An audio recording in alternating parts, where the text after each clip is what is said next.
अस्सलाम वालेकुम dear students, my name is Mohammed Daud. पिछली वीडियोस में हमने पीरियड थर्ड एलिमेंट्स के कुछ ट्रेंड्स को डिस्कस किया था फिज़िकल प्रॉपर्टीज़ में।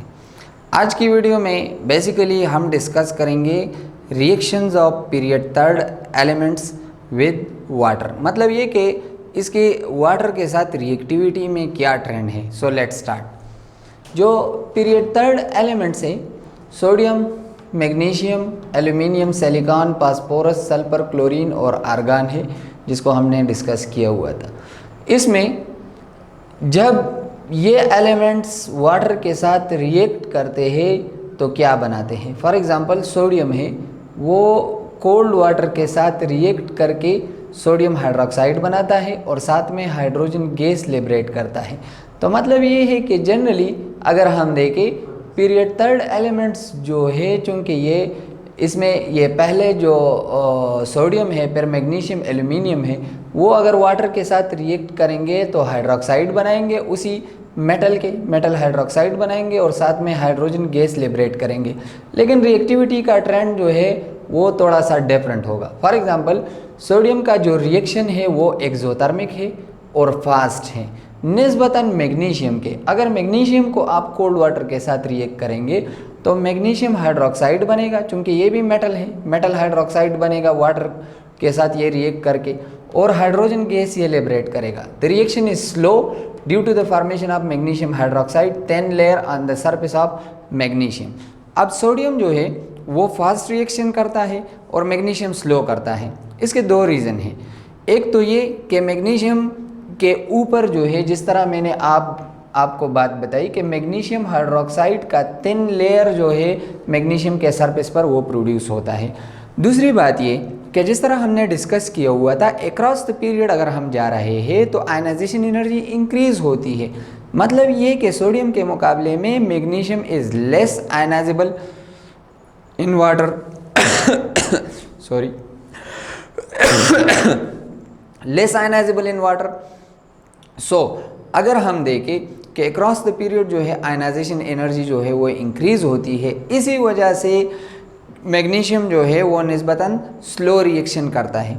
इसमें इम्पॉर्टेंट चीज़ जो आपने नोट करनी है कि अक्सर कन्फ्यूजन इस तरह हो जाती है कि अगर वाटर के लिए रिएक्शन हो, यहाँ पर ये लिक्विड है, फिजिकल स्टेट अक्सर मेंशन किया गया होता है, ये गैस है। तो गैस का मतलब ये है कि मैग्नीशियम जब स्टीम के साथ रिएक्ट करेगा तो फिर मैग्नीशियम हाइड्रोक्साइड नहीं बनेगा, क्योंकि मैग्नीशियम स्टीम के साथ रिएक्ट करके मैग्नीशियम ऑक्साइड बनाता है और हाइड्रोजन गैस वो प्रोड्यूस करता है। तो ये आपने नोट करना है कि when reacted with steam white magnesium oxide is produce. Similarly अगर हम एल्यूमिनियम की बात करें, एल्यूमिनियम जो है वो वाटर के साथ रिएक्ट करेगा स्टीम के साथ, तभी ये रिएक्ट करेगा जब स्टीम हो और टेम्परेचर जो है उसके लिए रिक्वायर्ड है कि आप इसको हीट करोगे।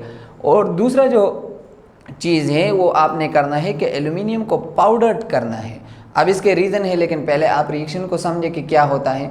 एल्यूमिनियम जो है वो वाटर के साथ रिएक्ट करके एल्यूमिनियम ऑक्साइड बनाता है और साथ में हाइड्रोजन गैस लिबरेट करता है। The reaction is slow due to the formation of strong aluminium oxide layer which builds further more as the reaction proceeds. तो यहाँ पर अभी आप लोग देख रहे हैं कि जैसे जैसे अक्रॉस द पीरियड हम जा रहे हैं, रिएक्शन जो है वो फर्दर स्लो होता जा रहा है। सोडियम जो है वो कोल्ड वाटर के साथ रिएक्ट करता है फास्ट, मैग्नीशियम स्लो करता है, और उसके बाद एल्यूमिनियम तभी रिएक्ट करेगा जब स्टीम होगा, और इसको अगर आप लोग हीट करोगे और ये पाउडर फॉर्म में होगा।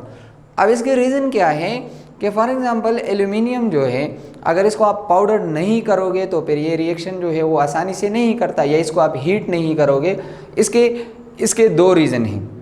फॉर एग्जांपल अगर आप एल्यूमिनियम को पाउडर करते हो तो पाउडर करने से क्या होता है कि पार्टिकल साइज़ वो डिक्रीज़ होता है। अब अगर पार्टिकल साइज़ वो डिक्रीज़ होगा तो डेफिनेटली आपके पास सरफेस एरिया इंक्रीज़ होगी। अगर सरफेस एरिया इंक्रीज़ है तो पार्टिकल्स जो एक दूसरे के साथ इंटरेक्ट करेंगे उसकी जो कोलिजन होगी उसके उसके ज़रिए उसकी जो रेट ऑफ रिएक्शन है वो इंक्रीज़ हो जाएगा। और सिमिलरली अगर हम टेम्परेचर को इंक्रीज़ करते हैं, as we know that kinetic energy is directly proportional to temperature, तो टेम्परेचर इंक्रीज़ करने से कोलिजन जो है वो पर यूनिट टाइम इंक्रीज़ होगा, जिसकी वजह से ज़्यादा फास्ट जो है वो रिएक्शन होगा। इसके सिंपल से एग्जांपल मैं आपको ये देता हूँ कि अगर ये स्टिक है, इसको आप देखें, अब ये स्टिक जो है इसको अगर आप किसी चीज़ के साथ रिएक्ट करोगे तो इसका ये ऊपर वाला हिस्सा सिर्फ जो है इसका सरफेस है जो इंटरेक्ट करेगा किसी भी चीज़ के साथ रिएक्ट करने पर। फॉर एग्जांपल यहाँ पर ऑक्सीजन मौजूद है, इसके साथ ये रिएक्ट कर रहा है,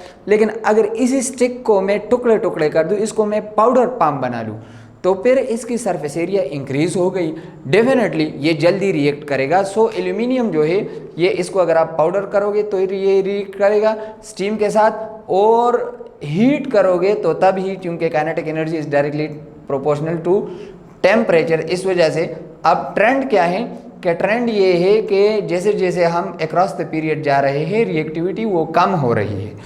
दूसरा जो यहाँ पर मैंने बात आपको मेंशन की है कि रिएक्शन जो है स्लो इस वजह से भी होता है कि एल्यूमिनियम ऑक्साइड की लेयर होती है एल्यूमिनियम मेटल के ऊपर। ये जो मेटल है इसके सरफेस के ऊपर जो है ऑक्साइड की लेयर होती है एल्यूमिनियम ऑक्साइड की, जो रिएक्शन को रेंडर करता है, रिएक्शन को इनहिबिट करता है, और जैसे जैसे रिएक्शन होता है फर्दर ये बिल्डअप होना शुरू हो जाता है, जो which ultimately stops the reaction. Okay, next जो है वो हमारा है कि सिलिकॉन वो वाटर के साथ रिएक्ट करेगा तो क्या बनाएगा, it will produce silicon dioxide plus hydrogen gas. Similarly silicon dioxide की कोटिंग जो है वो भी इस रिएक्शन को वो इनहिबिट करती है, स्टॉप करती है। ये जो सिलिकॉन मेटल है इसके ऊपर जो है सिलिकॉन डाइऑक्साइड कोटिंग होती है, चूँकि एयर में ऑक्सीजन मौजूद होता है तो वो सिलिकॉन के साथ रिएक्ट करके इस मेटल के ऊपर जो है सिलिकॉन डाइऑक्साइड कोटिंग आ जाती है, जिसकी वजह से ये जो है सिर्फ और सिर्फ स्टीम के साथ ही वो जल्दी रिएक्ट करेगा। और अगर इसको हम बहुत ज़्यादा टेम्परेचर देंगे, यहाँ पर मैंने रेड हॉट लिखा है, और at a very high temperature, फिर ये नॉर्मल टेम्परेचर पर भी, रूम टेम्परेचर पर भी अगर ये रिएक्ट करेगा तो इसको आपने फिर पाउडर्ड पाम में करना है सरफेस एरिया इंक्रीज करने के लिए। काइनेटिक्स चैप्टर में फर्स्ट ईयर में आपने पढ़ा है। नेक्स्ट जो है क्लोरीन, वो वाटर के साथ रिएक्ट करेगा तो ये बेसिकली मिक्सचर बनाता है क्लोरिक 1 एसिड का और HCl का। हाइड्रोक्लोरिक एसिड और क्लोरिक एसिड का ये एक मिक्सचर बनाता है, और क्लोरीन को जब आप पानी में डालते हैं तो ये एक ग्रीन सोल्यूशन जो है वो प्रोड्यूस करता है, जो बेसिकली हाइड्रोक्लोरिक एसिड और क्लोरिक 1 एसिड का ये मिक्सचर होता है। चूँकि ये क्लोरिक 1 एसिड जो होता है in the presence of sunlight it dissociates into hydrochloric acid and releases oxygen due to its unstable nature। ये अनस्टेबल होता है। अब यहाँ पर इन दोनों रिएक्शंस को अगर आप लोग देखें तो नेट रिएक्शन हमारे पास ये होगा 2Cl2 + 2H2O 4HCl plus oxygen. Net जो हमारे पास प्रोड्यूस होगा वो HCl होगा और ऑक्सीजन यहाँ से लिबरेट होगा। अगर आप लोगों ने ख्याल किया होगा, मैंने फास्फोरस, सल्फर, आर्गन, इन तीनों को यहाँ पर मेंशन नहीं किया, इनके रिएक्शन हमने डिस्कस नहीं किए। क्यों? क्योंकि फास्फोरस, सल्फर और आर्गन जो है ये वाटर के साथ रिएक्ट नहीं करते। अब क्यों वाटर के साथ रिएक्ट नहीं करते? Because the elements which do react with water they must have either of these two properties.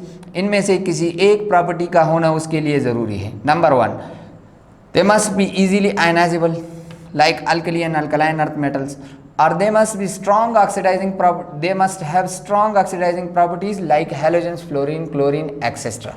अब यहाँ पर समझने की बात ये है कि फास्फोरस और सल्फर क्यों रिएक्ट नहीं करता। अब आर्गन तो डेफिनेटली समझ आ रहा है, नोबल एलिमेंट्स है, जो नोबल फैमिली है, नोबल गैस है, इनर्ट है केमिकली, इसलिए रिएक्ट नहीं करता।